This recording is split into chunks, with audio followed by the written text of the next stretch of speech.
In today's video, I'm going to teach you how to set up a Brave sync chain between two devices. We're going to link Brave on two devices so your browsing data can stay consistent wherever you work. Start on the device you want to use as your starting point. Open the Brave browser and tap or click the menu icon, which might look like three lines or three dots depending on your platform. From there, go into Settings, then scroll to find Sync, which is listed under Other Settings. Choose Start a new sync chain. Brave will now display a unique code. On computers, you'll see a 25-word sync code. On mobile, you may see a QR code. Keep this screen open and visible while you set up the second device because this information is what links them together. That code is sensitive and functions like a key to your sync setup, so don't share it and avoid taking screenshots you might accidentally upload. If you're working across different platforms, no problem. Brave is designed for that. Just make sure both devices have an up-to-date version of Brave and a stable connection so the pairing goes smoothly. Now switch to your second device. Open Brave, go to Settings, then Sync. Choose the option that says, I have a sync code.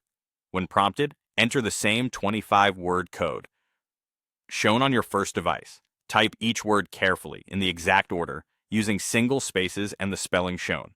If the interface provides separate boxes for each word, fill them in one by one and double-check the sequence before you continue.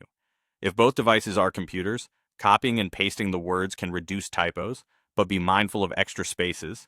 If you're typing on a mobile keyboard, take your time and verify each word as you go. Once the code is entered correctly, Brave will securely connect the two devices and begin establishing the sync chain. You don't need to navigate away, just give it a moment to complete the link. If it doesn't connect, recheck the code for any out-of-order words or small typos, then try again. Keeping the first device's screen awake and the code visible helps prevent timeouts during setup. That's it. You started a new sync chain on your first device, kept the code screen open, then used I have a sync code on your second device, and entered the same 25 words to link them. After this, your devices will stay in sync according to Brave's defaults. If you ever need to add more devices later, you'll repeat this same process from the sync settings.